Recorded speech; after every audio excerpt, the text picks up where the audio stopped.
بسم اللہ الرحمن الرحیم۔ رسول خدا نے ارشاد فرمایا یہ وہ مہینہ ہے کہ جس کی راتیں، جس کے دن سب افضل ہیں، یعنی بہترین ہیں، بیسٹ ہیں، یعنی اس کا ہر وقت، یعنی جو شخص سو رہا ہے گویا اس کی سانسیں بھی تسبیح کر رہی ہیں۔ یہ کہیں اور موقع نہیں ہے، یعنی یہ اب آپ بولے ہم سوتے ہی رہیں سارا دن، یہ بھی عبادت ہے، خوب جتنا سو سکتا ہے آدمی اتنا تو سونا چاہیے، لیکن درس میں کوشش کریں سب جاگتے رہا کریں یہ نہ بولے درس میں بھی سو رہے ہیں تو مزہ نہیں آ رہا، چلے اچھا ہے ثواب تو مل ہی رہا ہے، لیکن ملے گا ثواب انشاءاللہ آپ کو۔ سانسیں بھی تسبیح ہیں اس مہینے کی، روزے دار کی منہ کی جو اسمیل ہے وہ پروردگار کو پسند ہے، لیکن بہرحال انسان صفائی ستھرائی کا اپنے خیال رکھے، ساری چیزوں کا رکھے۔ کیوں اتنی فضیلتیں؟ تاکہ ہمیں خدا اہمیت بتانا چاہ رہا ہے اس مہینے کی، کہ یہ اہمیت ہے، یعنی اس کو ضائع نہ ہونے دو۔ یعنی اگر آپ تھوڑی دیر کے لیے باقی دنوں کے اندر جو ایکٹیویٹیز کرتے ہیں، ٹی وی دیکھتے ہیں، سارے کام کرتے ہیں، کوشش کریں دنیاوی ایکٹیویٹیز اس مہینے میں تھوڑی کم کر دیں، تھوڑی سی کوشش کریں۔ لیٹ سپوز آدھا گھنٹہ، 1 گھنٹہ تھوڑا سا دعا کی طرف، تھوڑا سا، اگر دعا پڑھنا مشکل ہے، وہ ہو سکتا ہے عربی اتنی اچھی نہ ہو، پڑھ نہیں سکتا، آپ کے پاس ساری دعائیں اب ٹرانسلیشن کے اندر ہیں، یعنی فرینچ ٹرانسلیشن کے اندر بھی دعائیں موجود ہیں، آپ دعا کو پلے کر دیں کسی بھی یوٹیوب پہ، کسی کے اوپر بھی، اور ٹرانسلیشن آ رہی ہے، یا آپ کے پاس کتاب ہے وہاں دعا عربی میں پلے ہوتی رہے، آپ اس کی ٹرانسلیشن کھول لیں، ساتھ ساتھ پڑھتے رہیں۔ گھنٹہ نہیں پڑھیں، آدھا گھنٹہ نہیں پڑھیں، 10-15 منٹ پڑھیں، بس کنسنٹریشن کے ساتھ۔ کم از کم اگر آپ نے کچھ صفحے بھی پڑھ لیے تو آپ کو پتہ چلے گا کہ خدا سے ہم نے مانگنا کیا ہے۔ اللہم انی اسألک ببہائک، یعنی جو دعائے سحر ہے وہ چھوٹی سی ہے، لیکن وہ کتنی بہترین دعا ہے کہ اس میں انسان خدا سے سوال کر رہا ہے کہ تیری اس عظمت کا، تیری اس رحمت کا، تیری اس کا میں تجھ سے سوال کرتا ہوں، میں تجھ سے سوال کرتا ہوں، میں تجھ سے مانگتا ہوں، مگر کیا مانگتا ہے یہ نہیں کہہ رہا۔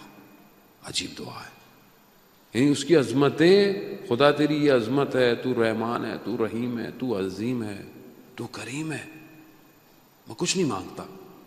خوب یہ بھی ایک طریقہ ہے خدا کو مخاطب کرنے کا، کہ مثلا آپ کبھی میرے پاس آئیں، السلام علیکم مولانا صاحب، خیریت سے ہیں؟ ٹھیک ہے۔ میں بولوں گا جی فرمائیے، کہنا نہیں مولانا صاحب میں سوال نہیں پوچھنا چاہ رہا، میں تو ایسی سلام کرنے آیا تھا۔ میں کہوں گا کتنی اچھی بات ہے بھائی، سوال کے علاوہ بھی انسان مولانا سے بات کر لیتا ہے۔ استاد پناہیان ہمارے واقعہ بیان کرتے ہیں کہ میں گاڑی پہ جا رہا تھا تو سگنل پہ گاڑی رکی، تو میں نے دیکھا ایک پھول فلاور بیچنے والا لڑکا، وہ اس نے مجھے اشارہ کیا شیشے کو گاڑی کے، تو میں نے کہا نہیں چاہیے، تو اس نے کہا نہیں 1 منٹ شیشہ نیچے کریں، مرر، تو میں نے نیچے کیا، تو کہتے میں آپ کو یہ بیچنا نہیں چاہ رہا تھا، میں آپ کو گفٹ دینا چاہ رہا تھا۔ کہہ رہے اتنی دیر میں کہ میں اسے کچھ دیتا، سگنل گرین ہو گیا اور گاڑی نکل گئی۔ کہہ رہا میں سارے راستے سر جھکا کے آیا کہ خدا ہماری زندگی میں نوک کرتا ہے، مگر ہم کیا کہتے ہیں؟ نہیں۔ کیوں؟ اچھا ہم اپنی زندگی میں کہیں اور مصروف ہیں۔ یہ مہینہ نوک ہے بیسیکلی، وہ بار بار نوک کر رہا ہے۔ دن کی دعا 3 لائنوں کی دعا ہے، مانگیں۔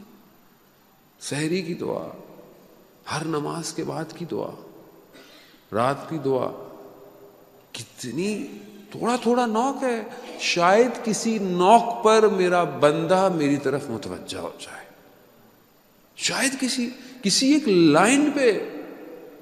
کتنے بڑے بڑے علماء ایک لائن پر کئی گھنٹے بیٹھ کر سوچتے رہتے تھے کہ کیا طریقہ ہے کہ پروردگار اگر تو نے مجھے عزت نہ دی تو مجھے تو کوئی اور عزت دے ہی نہیں سکتا، اور تیرا کتنا شکر کروں کہ تو نے مجھے پروردگار غیر کی ڈپینڈنسی سے ہٹا کر اپنا محتاج بنایا ہوا ہے، ورنہ لوگ تو مجھے رسوا کر دیتے۔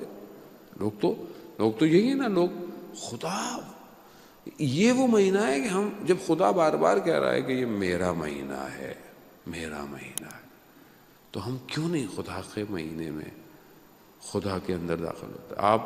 میں آپ کا میزبان ہوں، آپ کی پوری کوشش ہے کہ آپ میرا خیال رکھیں، آپ پوری کوشش کرتے ہیں مجھے اچھا رہنے کو ملے، اچھا کھانے کو ملے۔ کیوں؟ کیونکہ آپ چاہتے ہیں کہ ہم میزبان ہیں، ہم مہمان کا خیال رکھیں۔